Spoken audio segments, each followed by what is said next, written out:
Thank you, Mr. Chairman. First of all, I think I would like to say that what the Senate, the resolution regarding the minorities' rights that has been passed is a very welcome, I think, step by the Senate. I think personally that the minorities are the strength of this country, and this country was formed with equal protection for everybody, whichever caste, creed they come from. And we have still a long way to go. This resolution, I'm sure, is going to assist us in our progress. लेकिन मोहतरम chairman साहब, पिछले हफ्ते एक बार फिर पाकिस्तान की सियासी और अदालती तारीख में एक बदतरीन वाक़या जल्दबाजी के साथ किया गया है।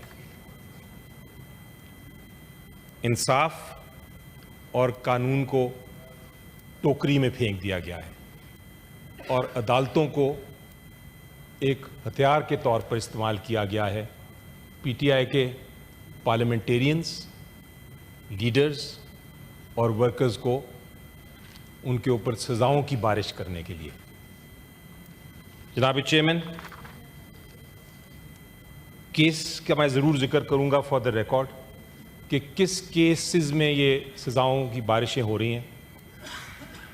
केस ये बनाया गया है हमारे लीडरान के ख़िलाफ़ कि एक कमरे में वो बैठे थे और कमरे में बैठे हुए उन्होंने एक साजिश की, एक कंस्पिरेसी की, और कंस्पिरेसी ये की कि वो हमला करेंगे इंस्टॉलेशंस पे।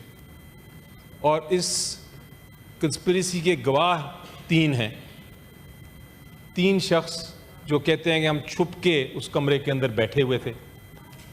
एक शायद टेबल के पीछे छुपा था, एक शायद पर्दे के पीछे छुपा था, और उन्हें सारी ये बात सुनी और उन 2 गवाहान जो हैं उनके बेसिस पे पूरा का पूरा केस फैसले हो गए। वो 2 गवाहान को एक जज साहब ने यकीन नहीं किया, लेकिन दूसरे जज साहब ने यकीन करके 10-10 साल कैद कर दी। इधर बैठे होते थे शिबली साहब, उनको भी हमारे जो लीडर ऑफ द ऑपोजिशन हैं वो सज़ा सुना दी गई।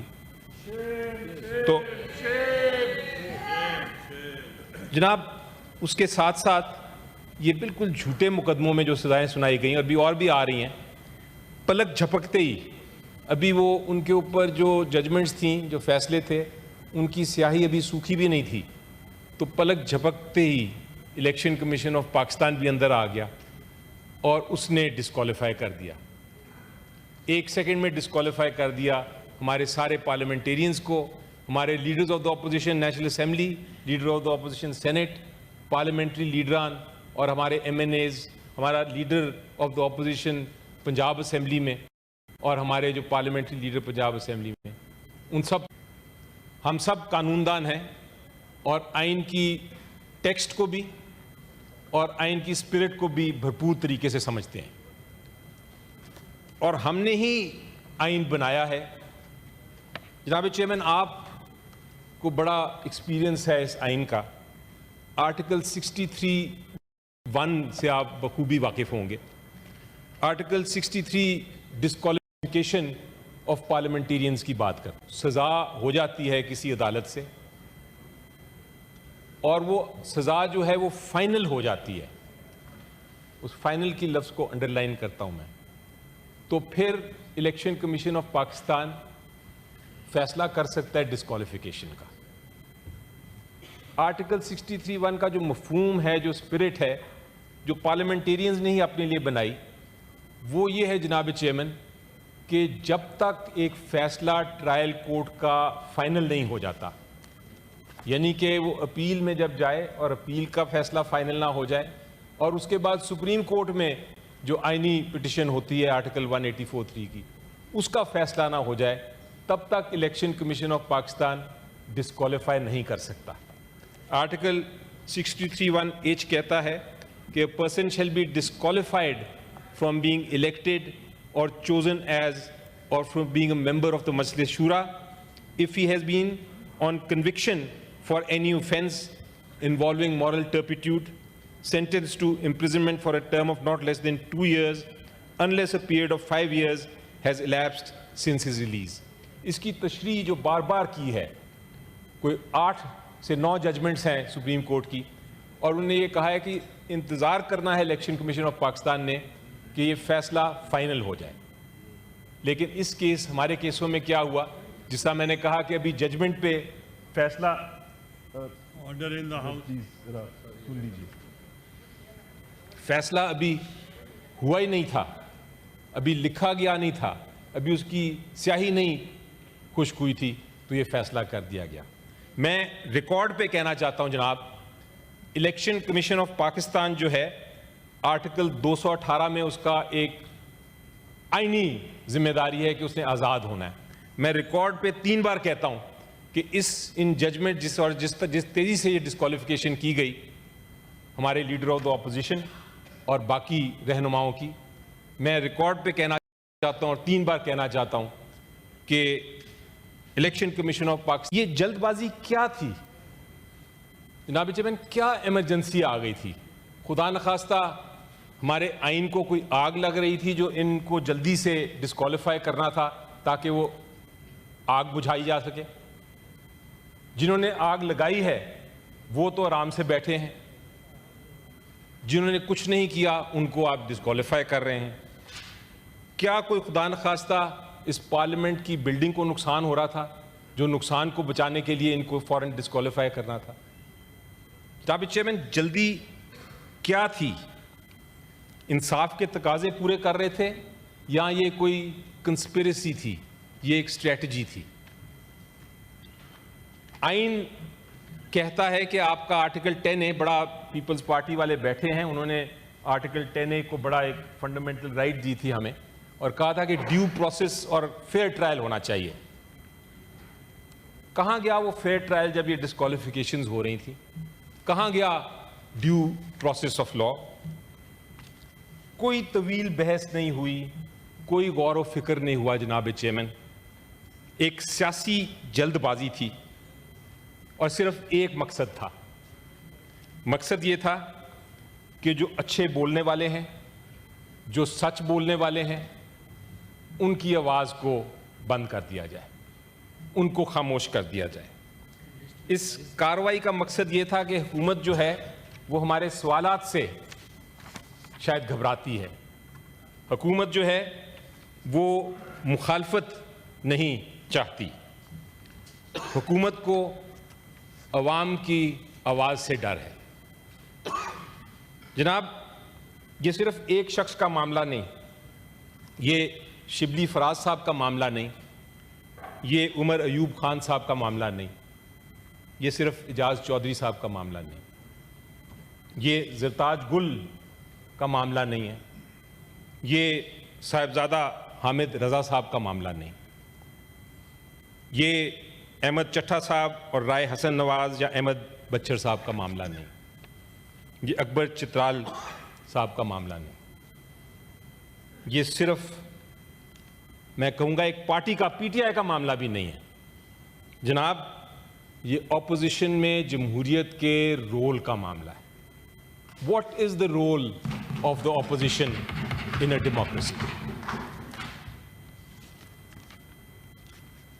Opposition, मैं अपने दोस्तों को बताना चाहूँगा, आप तो भरपूर तरीके से जानते हैं जनाब चेयरमैन, ऑपोजिशन एक इदारा है, ये कोई फर्द नहीं। ऑपोजिशन किसी भी ऐवान में ऑपोजिशन अगर नहीं है, अगर लीडर ऑफ द ऑपोजिशन की सीट खाली है किसी भी ऐवान में, तो वो एक कोरस की तरह है, एक कोरस जिसमें सिर्फ एक ही गाना गाया जा सकता है। It is a chorus that you can only sing one song in. ना तो कोई मुखालफत होगी, कैसा ऐवान होगा जहां कोई चैलेंज नहीं होगा? कैसा ऐवान चाहिए आपको जनाब जहां इख्तिलाफ ना हो? मैं ये भी कहना चाहूंगा कि ऑपोजिशन हुकूमत की एडवर्सरी नहीं होती, दुश्मन नहीं होती। ऑपोजिशन और हुकूमत मिलके खिदमत करती है कौम की। हमारी जो तनकीद होती है वो उससे आपकी कारकर्दगी बेहतर होती है। आप क्यों अदालतों को हथियार बना रहे हैं हमें बाहर निकालने के लिए? हम में सारे जितने इधर बैठे हैं, जितने लोग इधर बैठे हैं जनाब चेयरमैन, ये कोई हादसाती तौर पे इधर नहीं आए। They've not accidentally here. ये इसलिए इधर हैं, हर नशिस्त जो ऐवान की है आप सब इसलिए बैठे हैं क्योंकि अवाम ने डब्बे में बैलेट डाला और आपको अपनी आवाज़ दी कि आप बोलें, गुफ्तगू करें, बहस करें, हुकूमत को अपनी डायरेक्शन में रखें। अगर आप जल्दबाजी में गैर कानूनी, गैर आईनी हरकत करके हमारे ऐवान के, हमारे पार्लियामेंटेरियंस को निकाल देते हैं इस ऐवान से, तो आप सियासतदानों को सजा नहीं दे रहे, आप उन वोटर्स को सजा दे रहे हैं जिन्होंने कहा था कि हमारी आवाज़ बन के इस ऐवान में बोलो। जनाब चेयरमैन, मैं फिर कहूँगा कि सिर्फ शिबली फराज साहब का, उमर अयूब साहब का या जरताज गुल साहिबा का मसला नहीं है, ये हम सब का मामला है। याद रखें कि आज तो आपने आवाज़ें बंद की, अच्छी आवाज़ें बोलने वाली बंद कर दी, कल को आपकी भी बारी आ सकती है। पाकिस्तान की एक हिकमत है, पाकिस्तान की एक कल्चर है, वो क्या कहता है? वो कहता है कि जो बोगे वही काटोगे। वो कहता है कि आज का बीज कल की फसल है। वो कहता है जैसा करोगे वैसा भरो। वो भी यही कहती है। वो कहती है कि when the roots of a tree start decaying, the branches of the tree die. जब आप जमहूरियत में जो हमारे रूट्स अमली है हमारे एशिया की, वो कहती है rain does not fall on one roof. हर छत पे रेन, बारिश गिरेगी। जब आप सजाओं की बारिश आज हमारे ऊपर कर रहे हैं, कल को आप सबके ऊपर गिर सकती है। ये कब तक हम इस साइकिल में चलते रहेंगे? कब तक हम इस दायरे में घूमते रहेंगे? एक हुकूमत आती है, दूसरी हुकूमत आती है, तीसरी हुकूमत आती है, बार बार ये हो रहा है। खुदारा इसको रोकें। जनाब, ऑपोजिशन लीडर को हटा दिया, ऑपोजिशन को हटा दिया आपने। क्यों हटाया? क्योंकि वो आप सच नहीं सुनना चाहते। क्यों हटाया? क्योंकि वो जब पूछते हैं सवालात आप उनका जवाब नहीं देना चाहते। तो मैं आपको कहता हूं, आज तो आपने शायद ताकत के जोर पे कर लिया, लेकिन आप एक आदमी को सीट से तो हटा सकते हैं। एक आदमी को जनाब चेयरमैन सीट से तो हटाया जा सकता है, लेकिन जिन ख्यालात पे वो खड़ा है उन ख्यालात को नहीं हटाया जा सकता। जनाब चेयरमैन, आप एक शख्स को एक ओहदे से तो हटा सकते हैं। आपने हमारे लीडर्स ऑफ द ऑपोजिशंस तीनों, नेशनल असेंबली, सेनेट और प्रोविंशियल असेंबली में हटा दिए अदालतों को इस्तेमाल करके, लेकिन आप लोगों की मर्जी को डी नोटिफाई नहीं कर सकते। जनाब चेयरमैन, आप फॉर्म पे नाम तो बदल दें, नए लीडर्स आ जाएंगे, लेकिन आप सच्चाई की जगह नहीं ले सकते। जनाब चेयरमैन, मैं आपको वादा करता हूं, मैं आज वादा देता हूं पीटीआई की तरफ से कि चाहे सेनेट के अंदर, चाहे सड़कों पर, चाहे लोगों के दिलों में, ऑपोजिशन खत्म नहीं होगी। ऑपोजिशन खत्म नहीं होगी। हम बोलेंगे, हम सवाल करेंगे, हम मज़ामत करेंगे, हम सड़कों पे एहतजाज करेंगे, क्योंकि अगर आपको हमें खामोश करने के लिए तेज़ी है तो हम उससे भी तेज़ी से ज़्यादा ताकतवर होके वापस खड़े होंगे। जनाब चेयरमैन, आप सीट तो छीन लेते हैं, छीनते रहें, लेकिन आप कौम की आवाज़ नहीं छीन सकेंगे। जो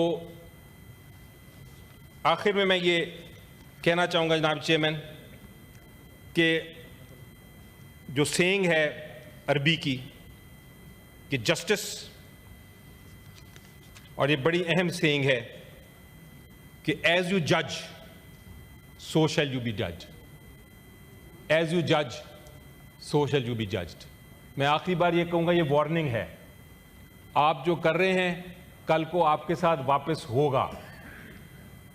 आप सीखें, सबक सीखें और हमारे साथ खड़े हों। हम आज प्रोटेस्ट करेंगे, हम प्रोटेस्ट अब इनको मुझे बड़ी खुशी हुई, मुझे बड़ी खुशी हुई।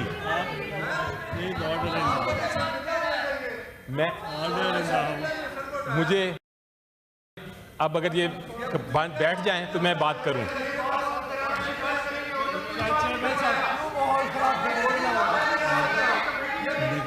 भट्ट साहब, अगर आप भट्ट साहब आपकी तरफ से आपने माहौल खराब करना है Please तो take ये your आपका सर इनको आप मैं जवाब देता हूँ। इस तरफ से जब कोई बोलेगा वो जवाब दे देगा, ऐसे हर एक को बोलने की जरूरत नहीं। इस तरफ से जवाब आएगा। Parliamentary leader, yes please, please continue. जी, मैं जनाब चेयरमैन, मुझे बड़ी खुशी हुई। मैं ज़रा परेशान था कि मैं इतनी अच्छी अच्छी बातें कर रहा हूँ, मुझे टोका और आपने बातें की। मैं आपका मेहरबान हूँ, मुझे खुशी हुई। इसका मतलब ये हुआ कि जो मेरी बातें थी वो थोड़ी चुभी। मुझे टोका और आपने बातें की। मैं आपका मेहरबान हूँ, मुझे खुशी हुई। इसका मतलब ये हुआ कि जो मेरी बातें थी वो थोड़ी चुभी, क्योंकि मैंने सच बोला। ऑपोजिशन का काम ही ये होता है सर, ऑपोजिशन का काम होता है कि हम थोड़ी सच बोलें। इनके पास हिम्मत नहीं है कि सच सुने। और मुझे बड़ी खुशी हुई कि बड़े बड़े मोतबर लॉ मिनिस्टर साहब, पार्लियामेंट्री लीडर्स चुप बैठे थे। तो आपकी बहुत शुक्रिया कि आपने अपनी तरफ से सही अपनी चेहरा दिखा दिया। इसलिए मैं मेरा ख्याल है मैं इसके साथ मेरी जो तकरीर का मकसद था वो पूरा हो गया। और इसलिए मैं शुक्रगुजार हूँ आपका चेयरमैन साहब कि आपने ये मौका दिया। ये इतना सीरियस इशू है कि मैं अपने सेनेटर्स के मैंने नाम दिए हैं अभी, जो और इस पर मज़ीद बोलना चाहेंगे। और हमें आज ये इस ईवान को अगर बचाना है हमने, तो हमने इस पर ज़रूर कोई एक्शन लेना है।